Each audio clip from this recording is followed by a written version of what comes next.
Good morning, everybody. Welcome to the Wrestling Inc. YouTube channel. It is me, your managing editor, Nick Hausman, joined here for another WINC podcast Wednesday edition, where we are chatting all about SmackDown and the news of the day. I'd like to start off by welcoming the people I'll be chatting with, punditing with today. First, on the right side of my screen here, the owner, founder of Wrestling Inc., Raj Giri. Raj, thank you very much for joining us here today. It's great being here with you guys. Happy New Year, everyone. Thank you, Raj. And, of course, to his left there in the bottom of the screen right now is our good friend Justin LaBar. Justin, welcome back to the WINC podcast. Happy to be back. Happy New Year. Happy 2019. Thank you. Yes. Well, we'll get right to it. I hope you all had a great, safe New Year's Eve, New Year's Day. Before we get into the SmackDown news, before we get into everything that's going on with AEW, we unfortunately do have a sad, as we do here in pro wrestling, we have fun stories, we have sad stories. Unfortunately, there was a very sad story that broke this morning. WWE Hall of Famer Mean Gene Okerlund passed away. Raj, I'll kick it to you. You want to tell everybody here what you know about the passing of Mean Gene? Not much. I mean, it came out of nowhere. WWE announced it this morning. He passed away at the age of 76. He had been making appearances for WWE, doing stuff on the network for a while now. He last appeared at the 25th anniversary of Raw last year, where he did an interview with AJ Styles. So, I mean, I became a fan of wrestling in the 80s. Mean Gene was one of the most iconic characters of that time as an interviewer. And I have so many fond memories of Okerlund. I was a big WWF fan in the late 80s. And his interviews with Hulk Hogan and Andrade and the Macho Man. So, some of the interviews with his Macho Man, I still remember word for word. So a really sad story, and we hope to have more on that soon. Yeah, and Justin, before I share my memories of Gene here, do you want to talk a bit about your memories of Gene Okerlund? I'm almost positive you two have crossed paths multiple times. Yeah, we did. Actually, I was just talking to Inside Edition earlier this morning about his passing, and they'd asked me, and I have to say, I'll never forget the first time I met him. It was Raw 1000 week. I was staying at the same hotel as he and many others were, and I'm sitting at the bar with him on my right and Jim Ross on my left, and it was like, this is a pretty surreal. And he couldn't have been a nicer person to talk to, both from just want to go down memory lane and talk wrestling, as well as talking the craft of broadcasting and television, and picking his brain and such. Really nice guy. He is the standard. I think you really look at him and Jim Ross as the two standards in the modern day of pro wrestling in terms of holding the mic. Obviously, Jim Ross more, play-by-play, Mean Gene more obviously of the backstage interview capacity, but still both the standards. Sad stuff. From what I know from what I've talked to, this was not like some long battle of something he was dealing with. It seems like this was something pretty recent that happened. So, in any which way, it's unfortunate, sad way to start 2019, but he definitely has created a brand and legacy for himself that's going to be hard to anybody to ever match. Yeah, and he just did the Sprite commercials with Kevin Hart not long ago that are still popping up on my television. I mean, that's the thing about Mean Gene, is he really did transcend, and especially for a guy who doesn't look like a wrestler, doesn't sound like a wrestler, to be so paired with the idea of pro wrestling. Just really cool. I similarly to Justin, I met Gene C2E2 Comic-Con here in Chicago. Apparently Bill Apter had said a nice thing about me to him, and we fortunately crossed paths multiple times after that. But he was always so supportive, and he always brought up how he still works in the office. And so I don't really know what Gene was doing up until the end there, but he was, I know, behind the scenes, somebody that helped a lot of people out and was just very, very supportive. So like Raj said, we will be finding out more, I'm sure, today about what exactly happened. Justin and I will be back tomorrow with the Weekly Podcast, same time, same place right here, so you can come back and we'll chat a bit more about it. But, of course, we welcome you to share your positive Mean Gene memories over on Twitter. Tag us, and let's make this a great day for Gene. It is a great time for pro wrestling, so we'll transition with that. We got two big stories. Of course, we're going to talk about SmackDown Live here today, because that was last night. But, of course, on 1-1, being the Elite, they aired their official AEW episode. We're going to get to that at the end of the show. Does that sound about right, Raj? Should we sit on that one here till the end of the show? Yeah, let's get to that at the end. All right, well, then let's get to it here. We'll start it off. We're going to start talking SmackDown Live. So if you haven't already, jump into the chat room, tag us over on Twitter, whatever you want to do to join into the conversation. last night's SmackDown Live took place from Pittsburgh, PA. Justin, were you at this program? I'm sure you were, yes? I was this past Saturday. Well, let's start there. Tell me about the vibe in Pittsburgh. You know, they're talking about this fresh start thing right now. This was a pre-tape show. People knew it wasn't airing live. What was the vibe like inside of the arena here for SmackDown Live? There was nothing that really stood out in terms of the vibe. You know, there was a lot of chatter. You know, if you kind of hovered from circle to circle of fans, at least the regular fans. I'm not talking about the parents that are just bringing their, you know, the 8-year-olds that are off school. But, you know, from the older regular fans, there was certainly, I heard the chatter of, you know, knowing about the viewership struggles there's been recently, and the McMahons are back and on camera, and a lot of people, of course, with the Bullet Club shirts and chatting about, you know, news that would be coming at the start of 2019. So, I mean, you know, there was nothing out of the ordinary, just kind of a lot of just, you know, you're talking about what's going on in the news, wrestling, like we do here every week. But there was no standout one or the other. I mean, I think there was obviously a lot of curiosity. Okay, what are we going to get here? This is not the first time that Pittsburgh's gotten the holiday show. We've had several holiday shows over the last 7-8 years in between Christmas and New Year. So we've certainly seen, you know, Santa Claus get hit by Alberto Del Rio's car and a lot of the other holiday shenanigans they like to pull out. So I think it was just kind of, you know, curiosity, but there was no one overly positive, overly negative vibe one way or the other. All right. Well, we had a very positive, fun opening here. We had the New Day come out. They were talking about how they've entered the Royal Rumble, all three of them, and how that gives them, and this is where Big E started doing what they called Steiner math on the air, in the ring, getting corrected. They also talked about possibly stopping eating pancakes. They made some movie jokes here. Raj, what did you think of the opening segment here with the New Day trying to grab everybody's attention? I thought it was fun. You know, I hope this means the end of the pancake thing, because I think that's been getting a little worn out. It's gone on a little too long, I thought. But yeah, I like the Steiner math, you know, remark. I think anytime you could throw Steiner math in a promo, you automatically get a thumbs up from me. But I thought it was a kind of a good way to start the show. You know, I don't like when they do too many of the Christmas gimmick matches, and, you know, like the Halloween, you know, Nightmare on, like, you know, whatever that match is, where someone ends up with a pumpkin on their head. I thought this was much better. So, yeah, I thought it kind of set the stage for what I thought was a really fun show. You're thinking of a trick or street fight. Trick or street, that's it. Gotta make sure we get this correct. Yeah, I thought the same way. I don't know about how I feel about the pancakes necessarily going away. People seem to really be upset about that, so I don't know if that was tongue-in-cheek or not. But definitely interesting that all three of these guys are in the Royal Rumble. And that Steiner math thing, I don't know about you, Justin, but I'm continuing to see breadcrumbs here for WWE, who's throwing their, like, hardcore fans a bone, if that makes sense. Like, this isn't something I don't know that a couple weeks ago we would have got a Steiner math promo. I feel like this was just another little thing they're doing to be like, hey, we're cool. We can do stuff too. You know what I mean? And the Steiner math, wasn't that a TNA thing? It was. That's why I was like, this is definitely somebody was watching some GIFs and we're like, what's the most popular GIFs? Oh, that's Steiner math thing. Well, that's not ours. Who cares? We're cool. We can do whatever we want. I very much got that vibe. Well, it'd be really cool if they then bring out Ric Flair and have somebody do a woo off with him, since that whole thing with him and Jay Lethal and TNA is is a famous clip too. Great.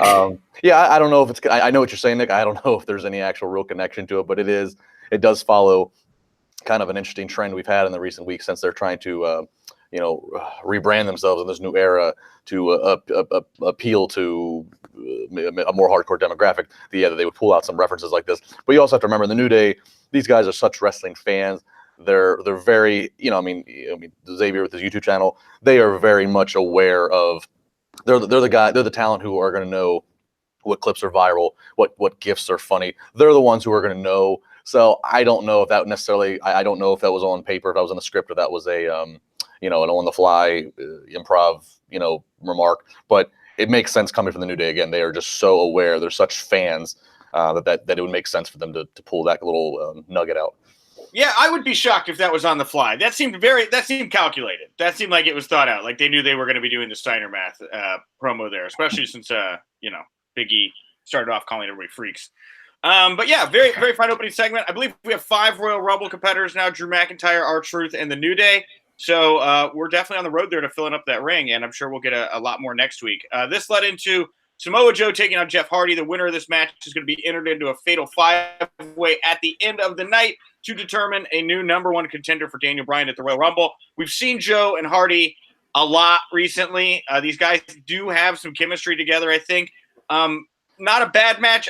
It was a little weird to me. There was one point where Joe choked out Jeff Hardy on the outside of the ring to the 8 count, rolled in to beat the count, and the ref started the count again. I don't know if that was weird to you guys or not, but that seemed wrong to me. Yeah, I did catch that live. It was like one of those. It was just a weird sequence. Didn't really make a lot of sense from a wrestling psychology standpoint. Yeah, I did catch that. Not sure what was behind that, or if that was again a miscommunication or what they were trying to do there. Yeah, absolutely. Raj, what'd you think of these two? I thought it was fine. This was one of those feuds. I don't know if that means this is over or they keep it going, but I just feel like, it kind of started hot and then just kind of fizzled a little bit. So if this is the blow off, I feel like the feud never got going, but maybe it's not. So, but I thought the match itself was good. I thought Joe looked strong at the end. So I think it did exactly what it was intended to do.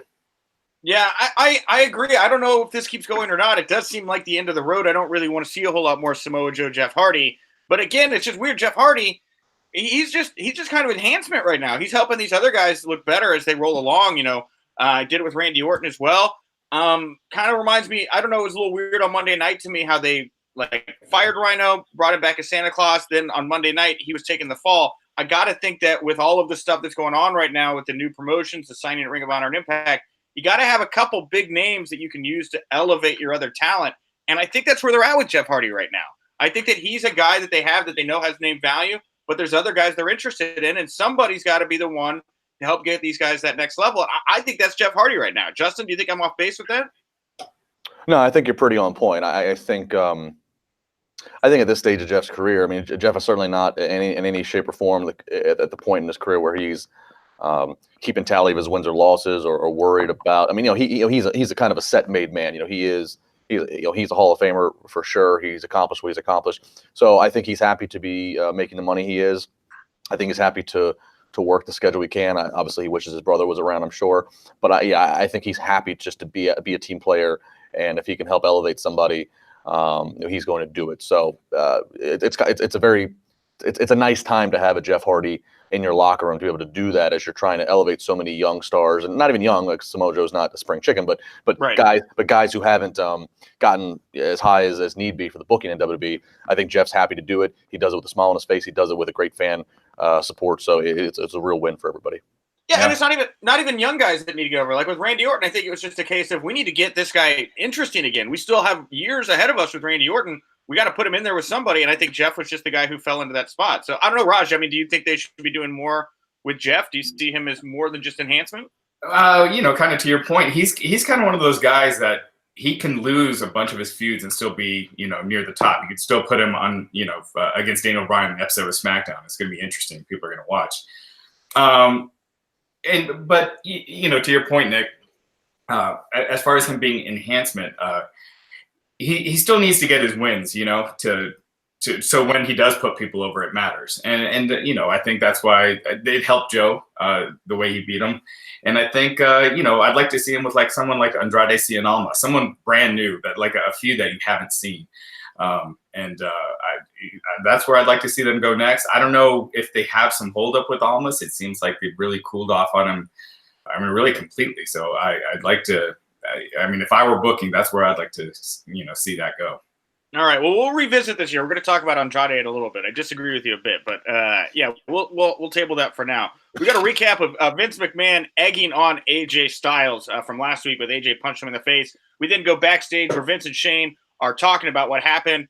AJ comes in. He says, you wanted to see me, or are you sure you want to see me? AJ says maybe he should apologize for last week, but he's not going to. He says that Vince wanted a real AJ Styles. Well, watch what happens tonight unless Vince wants to. Shane stands up. Vince motions for him to relax. AJ walks off. Shane asks Vince if he's sure. He wants to see the real AJ. Absolutely, Vince says, and Shane tells Vince to be careful what he wishes for. Vince just looked really. I hate to say this, but he just kind of looked really old. Like he didn't kind of look engaged in this particular segment. I felt like Shane was taking the reins here. It's only been a few weeks with Vince back. This is going to be a very different run for him. He kind of seems like he has mentally taken a backseat to whatever he's being told to do right now and just kind of going through the motions. I don't have any deep thoughts on this particular backstage vignette with what they did with AJ. Other than Vince just doesn't seem impassioned, at least visually to me. Am I the only one to pick it up on that, Raj? I don't know. I thought the same thing. I thought Vince's promo last week on AJ seemed like he was trying to act like the Vince of old, as opposed to it didn't seem natural. It seemed very forced. But regardless of that, I think it's great that they're doing that with AJ, because I do feel like as a character he had become a little complacent, not in the ring, but as far as his promos and his storyline. So I like that they're giving him an extra fire. The one thing I don't like is they're kind of doing the exact same thing on Raw with Seth Rollins. It's almost the exact same angle. It's so bizarre. Why did they do that? I was going to bring that up. Why would they do that? It's like when they brought in Absolution, and then they brought in what was and then the Riot Squad at the exact same week. It just seems like you're just completely copying what you're doing on the other show because you have no other ideas. And look, I think Seth Rollins, I've mentioned, I feel like the last 6 months they booked him pretty badly to where he seemed like a top guy and then he kind of got brought down. So I'm all for them, spicing him up too, but doing the exact same thing as you're doing on AJ, it just comes across as kind of lazy.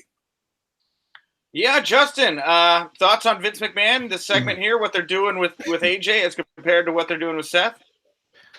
Yeah, I mean, anytime anybody's involved with Vince, it's a good thing. But yeah, I certainly think that if he could, he would just, I think if Vince had his way, he would not be on camera. But I think he knows that if you're going to have all the McMahons come back and make an impact, that as long as he's alive, he kind of has to. Yeah, I mean, they want to use the lethal weapon that was Vince McMahon 25 years ago. But it's just not the same.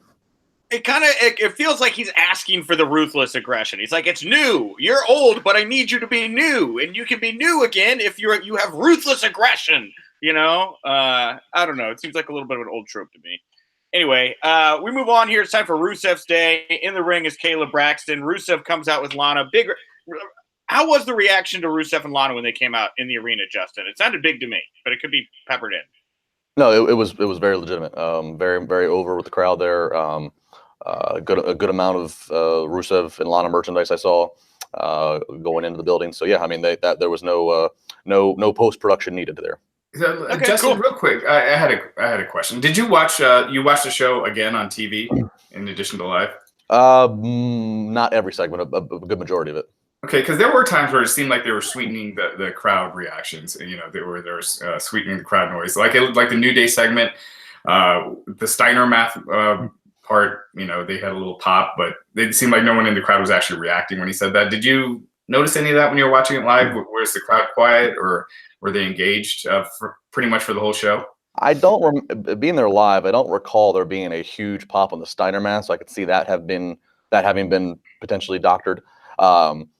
The Rusev reaction at the entrance, I mean, everything seemed with Rusev seemed pretty legit, pretty how I recalled. But I'm sure. I mean, look, if it's a tape show, they're always going to edit a little bit of sound because they have the opportunity to. New Day, they might have. I can't necessarily speak to every other instance because I was checking in and out on the segments, again, because I'd already been there for the taping. But I do recall the Rusev pop being very. If I had to do a ranking, obviously, aside from John Cena and Becky Lynch, the Rusev pop was right up there. Yeah, and it's great, too, because like we say, we're in this fresh start right now. Rusev, one of the guys who weathered the storm through whatever pre-fresh start was, as I call it, bad Domino's Pizza days. And he's come out on the other side here, and he's still got some momentum to him. Came out with Lana, celebrating his win here. Out of nowhere, Nakamura attacked him from behind. Lana jumped up on Nakamura's back. Rusev hit the Machka kick, and down went Shinsuke, down went Lana. Rusev going to Lana, Shinsuke kind of teasing the belt there a little bit. I thought this was honestly the best Shinsuke has looked at WWE in a long time. Again, Justin, you were there in the arena but it seemed like Shinsuke was getting real heat here for taking down this bad guy in the way that he did. Did this resonate with you in the live crowd the way I thought it did with me at home? Absolutely, and I agree. It probably was some of the best stuff of him, and I think there's a couple positive takeaways here. One is it was a shining moment for Shinsuke Nakamura, who we certainly have discussed. It's just not the best of 2018s, considering the fact this guy was in a title feud back in the spring around Mania. But also it was good. It kind of shows you the value of Lana. They've gone back and forth of whether or not they're going to pursue her as a single star in the women's division. It seems like they've gone back to now, realizing, okay, her and Rusev that's the tandem that works. And it shows. People care about her. They care about her in that role with Rusev, and then you can use her to generate heat on a heel. So, I mean, there was just a lot of positives to take away from this dynamic here of, okay, push Rusev, Lana's with them. Everybody knows Lana needs to be with them. They're married. It just makes sense. Don't try to force a love triangle anywhere else. Just let it be. And it benefited Nakamura in that segment for sure. Yeah. I thought the segment was great. I think it helps further cement Rusev as a babyface, getting Lana involved. I liked how they did that. The only thing I would have changed was, Nakamura at the end when Lana got knocked down, instead of looking concerned, if he looked like happy or like he was, happy that Lana was laid out. I know they can't do anything physical between them, but it would show a little more sadistic side to Nakamura. But other than that, I thought this angle was great. Yeah, and Nakamura's a weird guy, so like, how does he react to things? What makes him happy could make him sad. It's different for him. He's just a wacky guy. Just great. Most intimidating he's looked. Absolutely what Nakamura needed right now. And I'm with you guys. I'm very interested to see how this dynamic plays out. It's very old school, right? You have the damsel in distress here. One guy who loves her. You've got a bad guy here who accidentally hit her. Again, this is something you could have done straight out of the 80s. This is some Hulk Hogan booking here.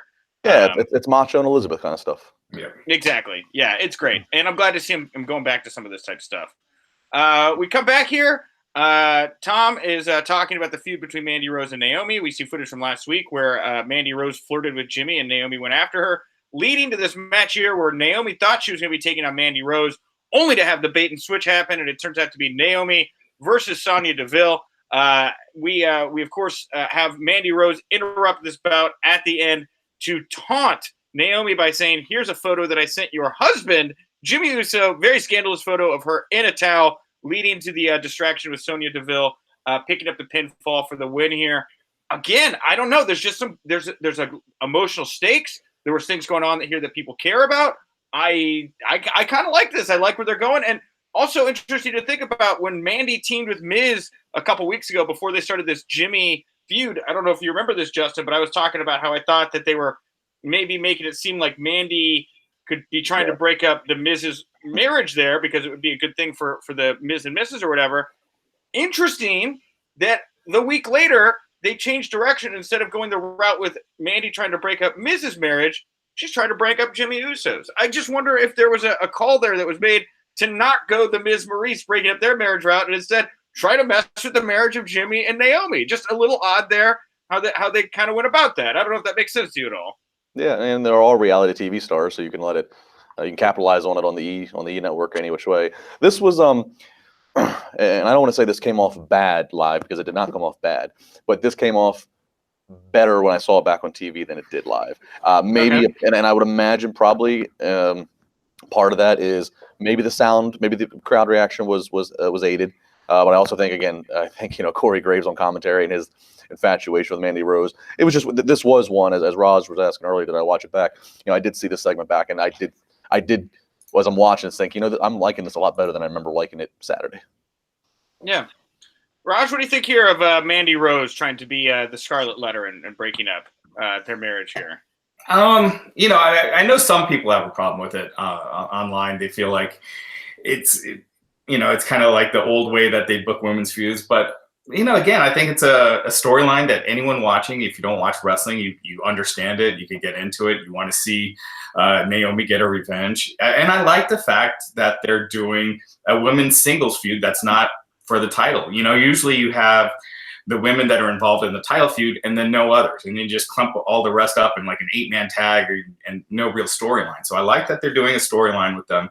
I like that it's a single storyline. And it's something that's easy to understand and grasp to. So and you could tell, you know, there was that report about Vince McMahon being high on Mandy Rose. And you can kind of tell that, but you know, at the same time, I think she's good in this role. Yeah, I 100% agree. I'm looking forward to seeing where they're going with this. And I like that the trend of SmackDown continuing to embrace relationship struggles, which was kind of their MO before the fresh start here, has rolled over. There's emotional stakes to a lot of stuff going on SmackDown, and it makes me very happy. We then cut to some promos here from a couple of the guys in the Fatal 5-Way main event tonight, Randy Orton, Mustafa Ali. I thought one of Ali's better promos here with him talking about how he's now trying to be the heart of SmackDown. And that's set up that we've still got that tonight. John Cena's coming back. We then get some of these New Year's Eve resolution videos with the Iconics, Luke Gallows, Carl Anderson, Shelton Benjamin, and a couple others. Any thoughts on this is kind of just filler stuff here. I didn't really think that there was anything to this. I don't know if anybody had anything comments on the resolutions or not.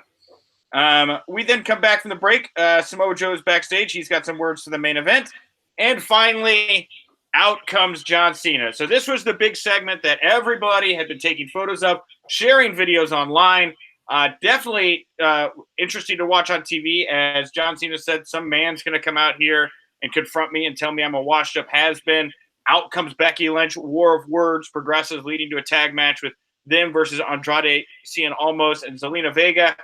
Justin, you were there. I hate to keep throwing back to you and saying, how was this live? But very interesting dynamic here between John Cena and Becky Lynch. And it looked like the fans were having an absolute blast watching these two go back and forth.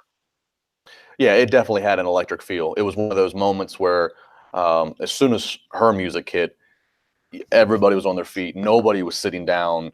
Nobody was not doing anything involving the show. They were, they weren't texting somebody. They were all eyes on this because you're like, okay, we know how aggressive Becky's being and the whole man gimmick. What is she going to do? Is she going to try to fight John Cena? It had one of those special moments where you knew this was going to be one that would be in the highlight reel for a while. Great interaction. Again, everybody was on their feet for this one. It was probably my favorite moment of the night for sure. Yeah, Raj, kind of a bit of a passing of the torch here in a way, I thought, where it was like the former face of the company, or still in some ways the face, John Cena here, with Becky Lynch saying, no, I wasn't just looking to knock Charlotte off the poster. I was also looking to knock you off. I want to be the top dog here. And it seemed like he was willing to hand off that torch a bit. Yeah, it definitely felt like it was him giving her the rub. I thought Becky was great in this. I liked her interaction with him afterwards where she wouldn't shake his hand. And I thought Becky was great here. Cena, on the other hand, he just comes across to me as like he's checked out and he's out there having fun, but not taking it really seriously. Like when Becky's face was announced, it wasn't like a genuine surprise reaction. It was more like, oh, I wasn't expecting this, but I was. So he just comes across to me as like he's out there not taking it too seriously and making it seem like kind of just, something to smile at as opposed to something to take seriously. And that was my one knock on this segment. Dude, I could not agree with you more. There was like a moment where Becky tagged in Cena by slapping him on the chest, right? And she stares at him. And I almost feel like was daring him to like get into this moment with me. Like Becky's there. Becky's got this intensity. And I think, yeah, John Cena's very much like inside of it. Like, oh, this is cool. Pro wrestling. Am I cool? Am I cool here? Am I? Oh, wow, this is great. I totally got that vibe. Justin, are you feeling that, or is this just the new Cena? Is this just what we can expect? He's the Jimmy Fallon of WWE now. I mean, I certainly see some of the things you guys are saying. I don't. I just kind of, I kind of interpret it, or maybe I'm giving him a pass and just kind of saying, yeah, it's just kind of the state that it's just the state we're in now. I mean, he's not going to be around every week, probably ever again, at least every week for months and months in a row.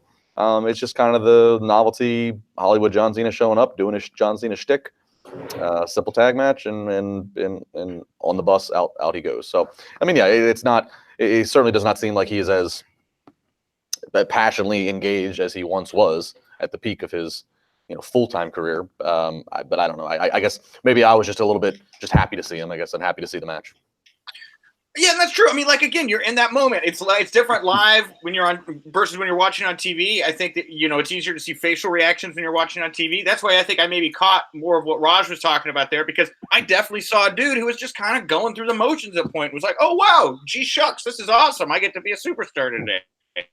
Yeah, I mean, remember, you guys also had a couple of days of seeing the teasers and the stuff going social and knew that this was the segment that was coming.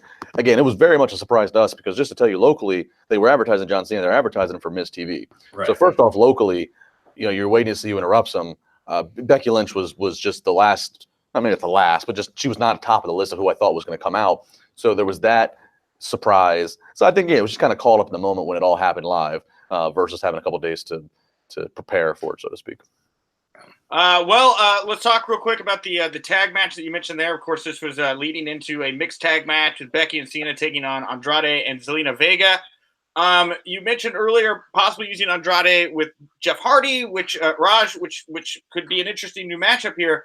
It is interesting, but what I'm noticing here is I don't think it's an accident that Andrade is losing as much as he is, because he's going in there and he's not just losing to any talent. He's losing to bigger name talent. Like, he's getting to go in there and wrestle with Ray and wrestle with John Cena, and he's putting that light. And I think the commentators, a little thing too, while we look at the differences here in the fresh start, the commentators are building these guys up again. There's less jokiness. They're talking about how great an in-ring performer they are. They're talking more about their history. His history being over in Mexico. He wasn't the one to tap out here. Selena was to the armbar. But I think that there is something to be said about knowing that this guy's lost a lot of high-profile matches, and maybe they start to play into that, building to what would be eventually a big win. And maybe a guy like Jeff Hardy is the one to get that win over. But then again, you've got Jeff Hardy in another feud where he's just enhancement, where he's helping to build up a talent that's either been forgotten or is new to wrestling fans. At some point when you just keep losing, fans stop caring about you. I feel like they already kind of are. When his music hit, it just seemed kind of like, it was like, oh, okay, these guys. And to your point, I don't think it's something where he can't get that steam back. And again, I think a feud with someone like a Jeff Hardy, who is an established big name, would do him wonders. Now all of that depends on, because a lot of times WWE will stop pushing some people for just random reasons, and they have their reasons. Like, Vince feels like someone's not motivated, or Vince feels like someone's just not getting over the way he wants them to get over. So if it's not one of those cases, then I'd like to see him stop losing, because when you just keep losing, it just kind of pegs you in that role. Yeah, I mean, Justin, do you think this is a case of like what Raj is describing, which is just wasted potential, or do you see this as possibly something like I'm describing, that's leading to Andrade, them calling out this guy hasn't been winning a lot of matches, it's time for him to pull out the big one here and maybe push himself to the next level? Yeah, I mean, I don't think that they've given up on him or anything to that note. I mean, look, you're not going to get put into a match with John Cena when John Cena's making one of his rare appearances for nothing. That's important to keep in mind. Vince is not going to put in just anybody with John Cena. He's going to put somebody who he wants there to be some carryover stock and rub. So I think it would be incorrect to assume that he's being given up on or anything like that.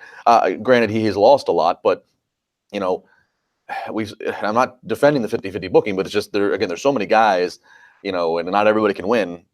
I think it's just, I'm sure there's probably a big picture hope for him. I don't know how Rey Mysterio coming back, how that plays into effect, just because they're always looking for who's the next star to appeal, next big Mexican star. So I'm sure there's a lot of factors. I would imagine, we kind of truly see who's on the priority list once Rumble comes around, because Rumble to Mania, if you're on the priority list, you're going to have something being done. If he gets relegated to an Andre the Giant Battle Royal where he just does nothing special, then that's worrisome. If he gets pegged in for an advertised match for WrestleMania, then there's some hope. So I think like much of this, as I've been saying, with this whole new era and the McMahons taking back over, I think we'll know a lot here in the next month. Yeah, I could see him as somebody that Rusev could spin off into a U.S. title program after he finishes up with Nakamura, if that's the route they go. He is just waiting for that right feud, that right match to get him back on track. I agree. He has lost a lot, but to Justin's point as well, it's not like he's losing to nobodies. He's in there with John Cena, and they don't just put anybody's in there with those guys. It's usually somebody that they're looking to, get some exposure for and hopefully build some credibility with. And also, one other point, it's not only somebody that they want to get exposure and credibility to, It's also usually, hey, John, tell us what you think of this guy. Where is he at? How far away is he? Is he all that he was built up in? You know, I mean, they obviously use John as a barometer, and why wouldn't you? So I think that's a key thing to keep in mind here. Almost hasn't had a pay-per-view match yet since he's been on the main roster, right? He's been on the kickoff with Rusev, but I don't think he's been on a pay-per-view yet. No. So I think that kind of tells you where he's at. You know, we'll see if once he gets a singles match on a pay-per-view, that'll be a step in the right direction. But you know, he's definitely not at the top of their, or even near the top of their plans. Clearly, one thing with Cena though, this was his only SmackDown appearance that he's advertised for before he starts filming his next movie, which is January 20th in Vancouver. So he's got this, then he's got Raw Monday night, and then the next Raw, and then he's gone as far as TV goes. Is he going to be? So he won't be in the Rumble then because he's got this movie, right? I wouldn't think so unless he got like one day off. But yeah, he's supposed to start on the 20th, so that would, in theory, put him out of the Rumble. I was a little surprised he didn't announce he was entering the Rumble. I mean, that's his thing. He shows up this time of year and he says, "I'm going to be in the Rumble," and whether or not he wins or not, kind of jumpstarts whatever his path is into WrestleMania season, But I think given the schedule that Raj just said, you're probably better off not advertising him, and then all of a sudden, as it gets closer, if he says, "Hey, yeah, I can take a jet from Vancouver to Arizona and make Rumble," you have him as a surprise entrant. Well, I don't think he can do anything physical once filming starts. Right. There's that whole thing with the movie insurance, and once that starts, and if he got injured, that just puts everything on hold, especially once they start filming. So I think it's pretty clear he won't be at the Rumble. They could shoot a WrestleMania angle on Raw, where if he is going to wrestle at WrestleMania, whoever he's going to compete, face, they do an angle with them on the the next two Raws to kind of get that jump started. Well, we then go backstage. We've got The Miz and Shane. Miz is questioning whether or not Shane is getting cold feet about being his tag team partner. More kind of weird 1950s dating verbiage here between these two, which leads to Miz saying, as a team, we got to work together. We got to be on the same page. We got to dress the same.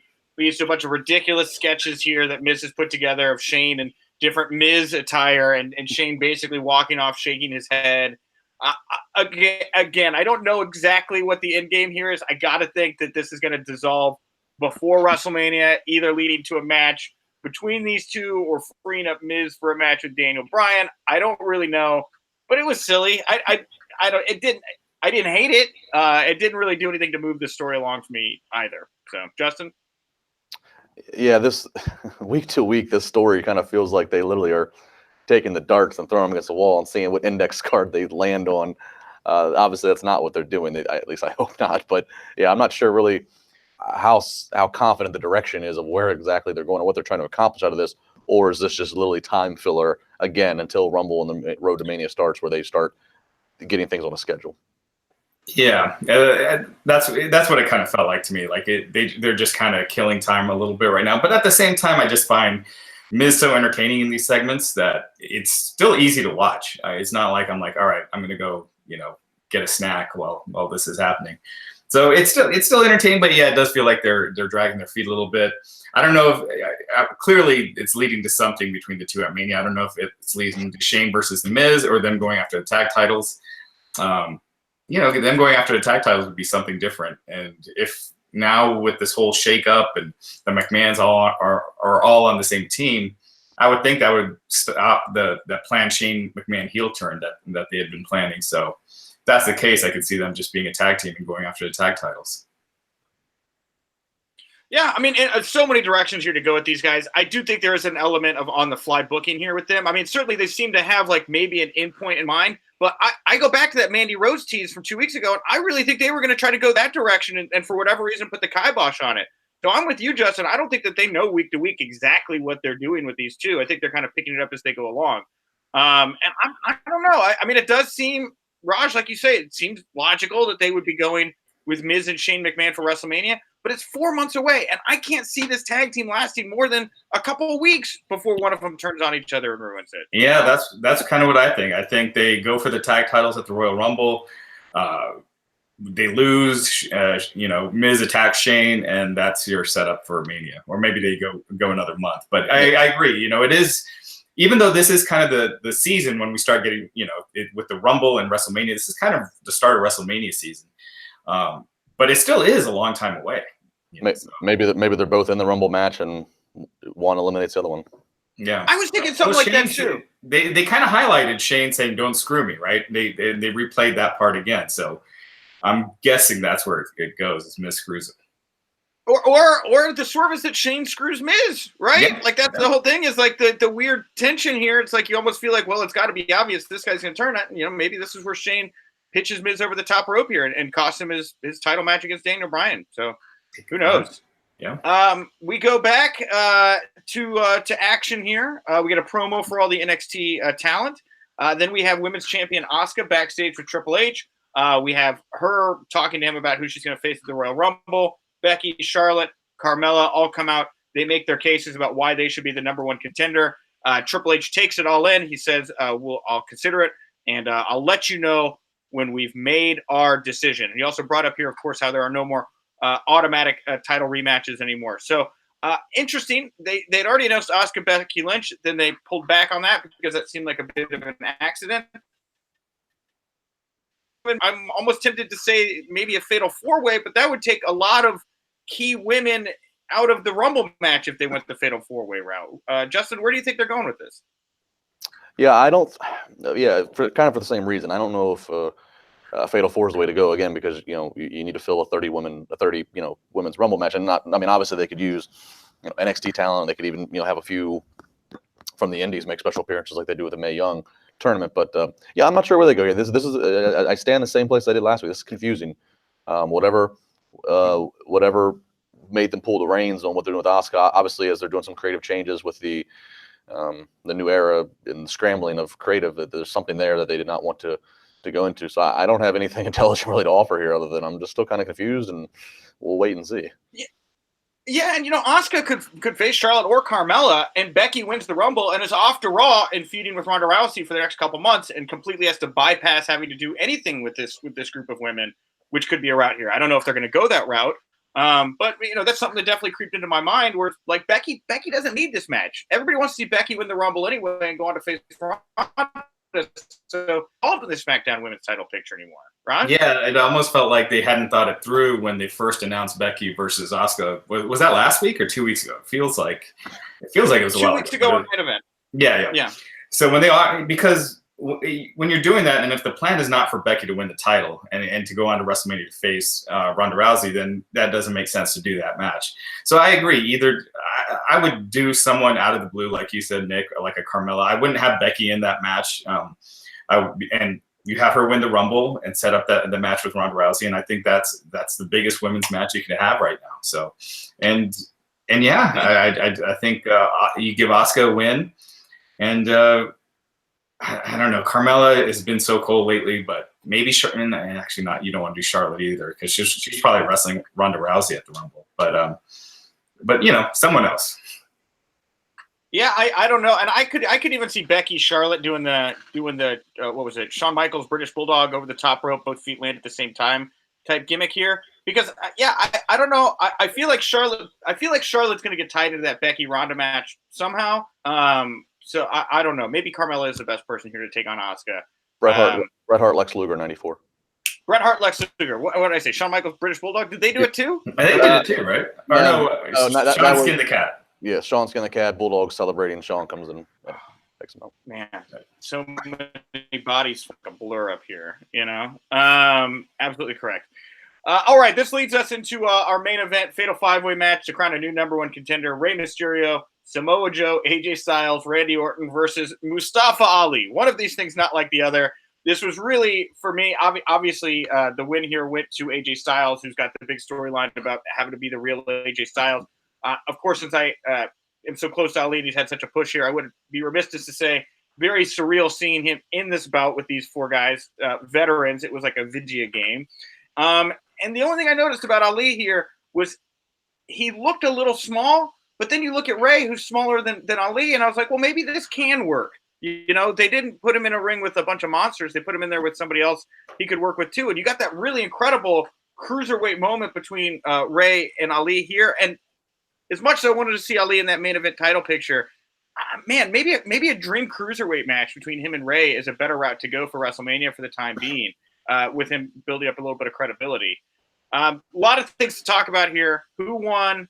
How they performed. Raj, I'll throw it to you first. What from this match stood out for you or held you back from enjoying it? Yeah, you know what you kind of said with Ali. I almost was worried that they were going to have him be the fall guy, like taking the pin here, because of all the star power that was in that match. I was really surprised that it was Orton that took the fall, which is great, you know. And I liked the AJ, his more aggressive style during this match, kind of turning it up, you know, a little tweaking of his character.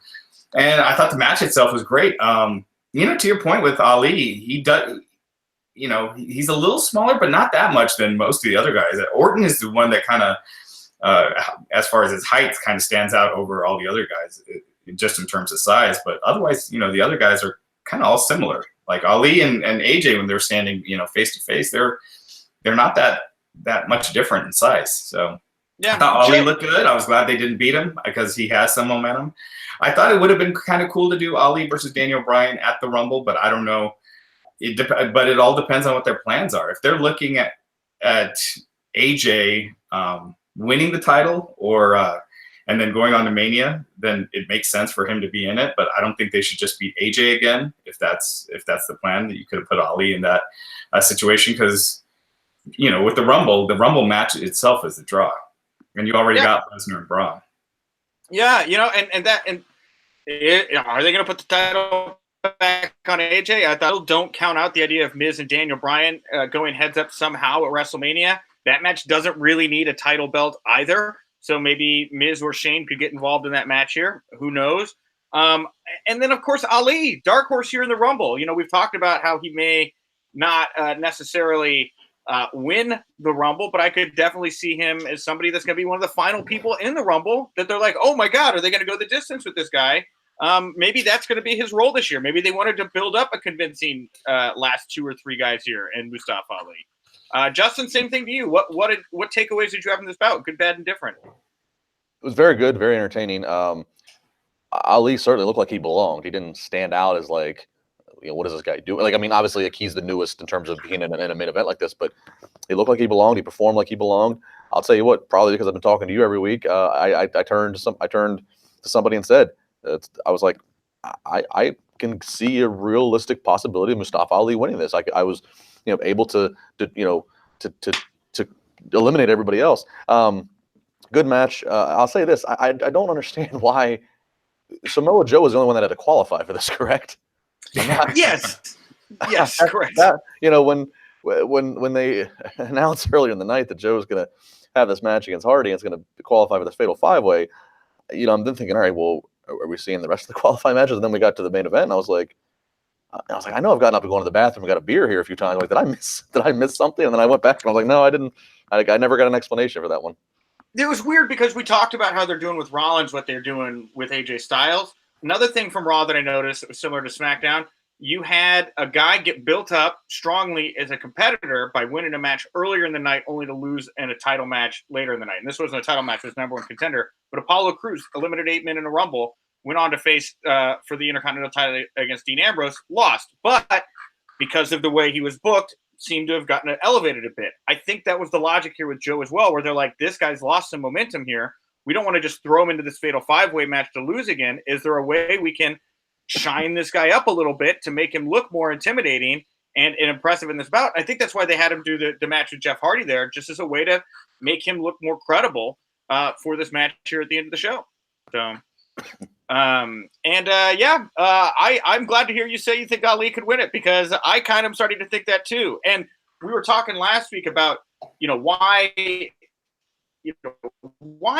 so preachy? Why is he whiny when he's saying such things that, you know, he's talking about recycling and he's talking about climate change and things that people, you know, traditionally would not be associating with a bad guy in pro wrestling. Well, you look at the contrast between him and Mustafa Ali. And Mustafa Ali is really, you know, kind of the definition of progress in WWE, really kind of pushing against the grain, against how people in his position, size, ethnic background have traditionally been booked in WWE. If that guy's the one to beat the whiny progressive, I think I don't know. There's just I hadn't looked at it really through that guys yet, but that kind of makes a little sense to me. I don't know. Just food for thought. Yeah, I mean, I mean, without getting political at all, I do think, Daniel Bryan's character, it is, I think he's doing a great job with it.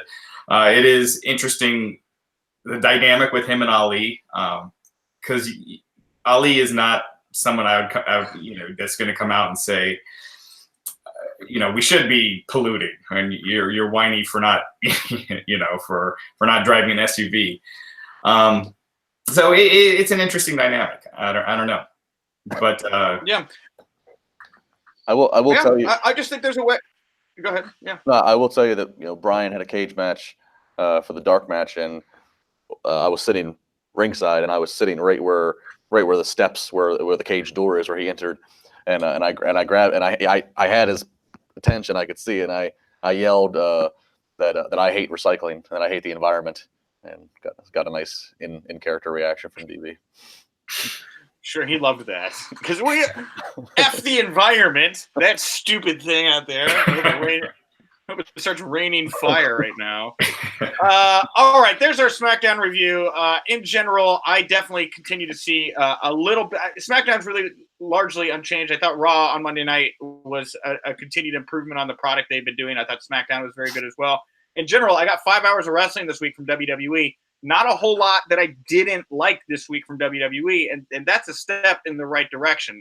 Before we move to the AEW stuff, agree, disagree on that point that the product seems to be taking a turn for the better. Raj, I'll start with you.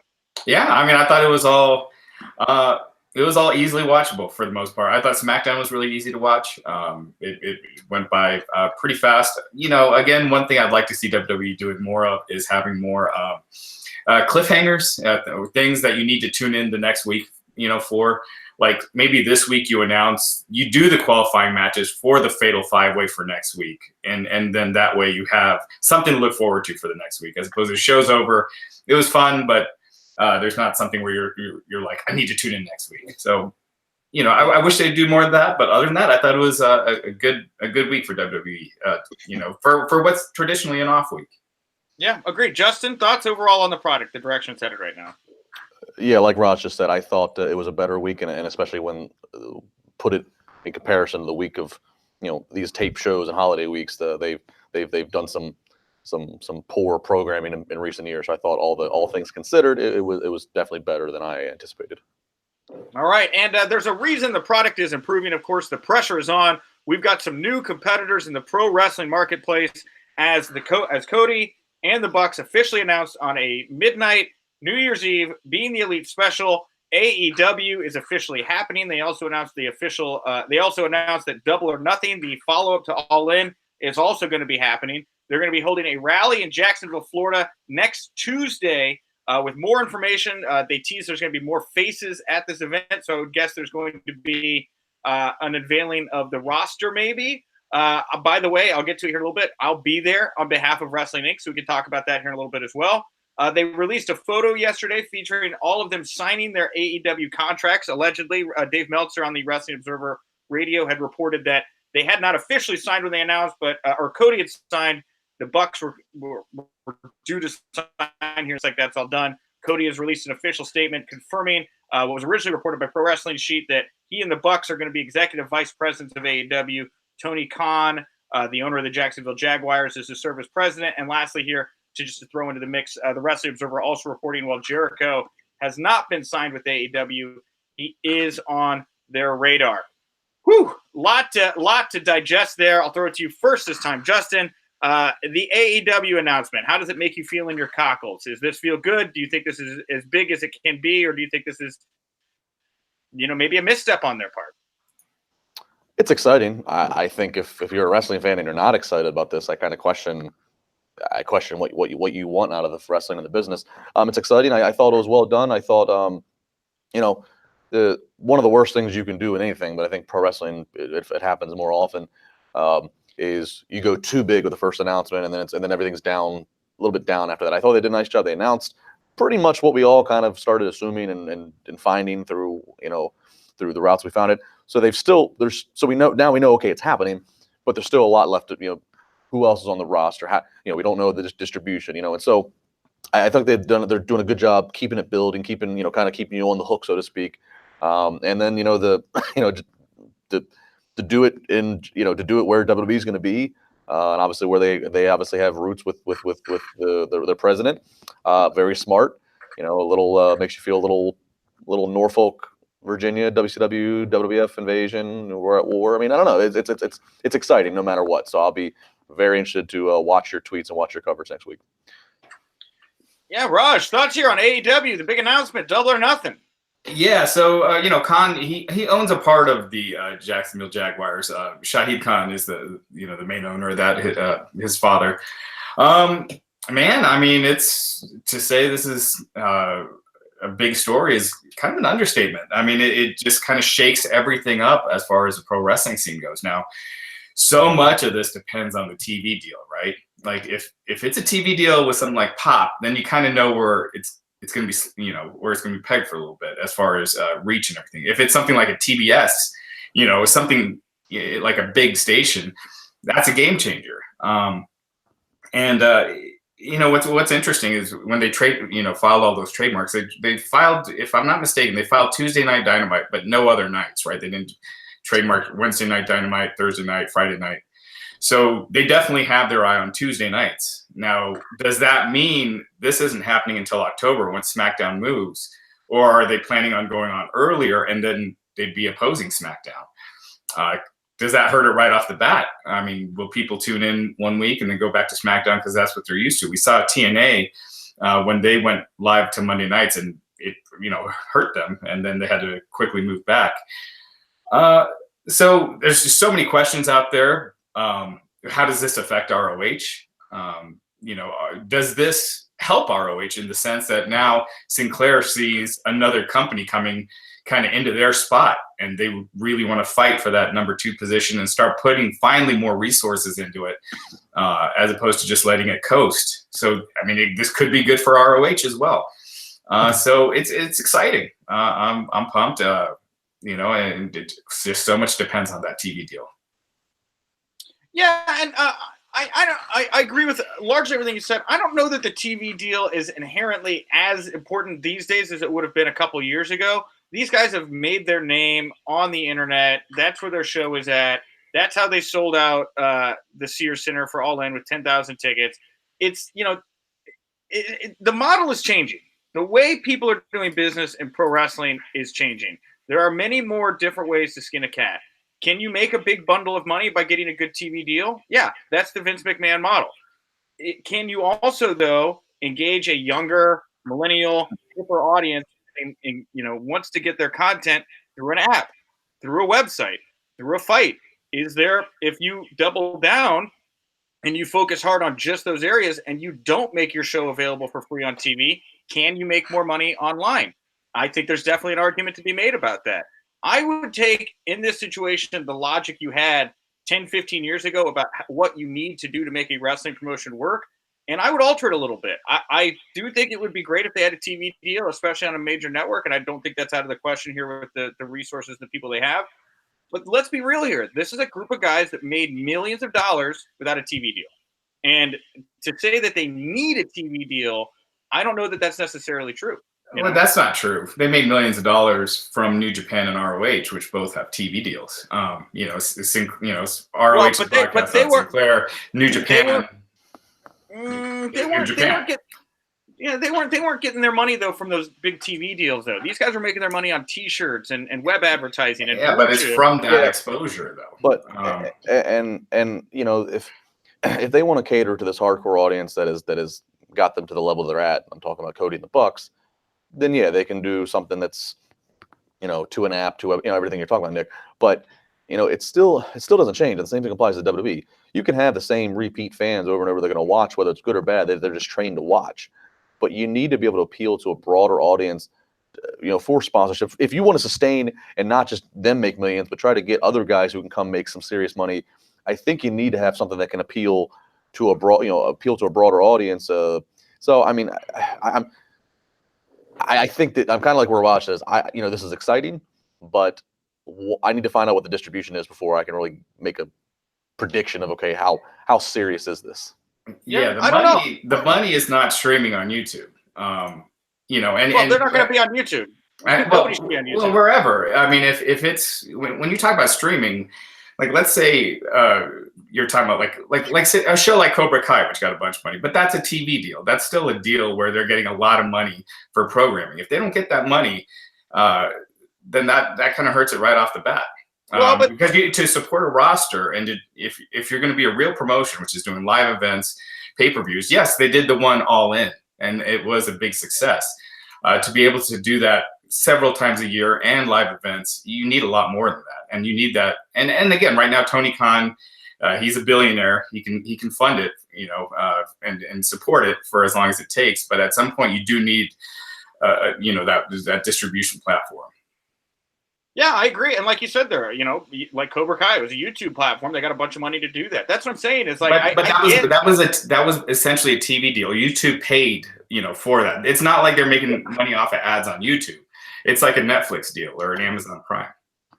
Well, new Netflix or YouTube making that money back selling ads on that show, on their platform. But it's YouTube Red. It's a subscription-based model.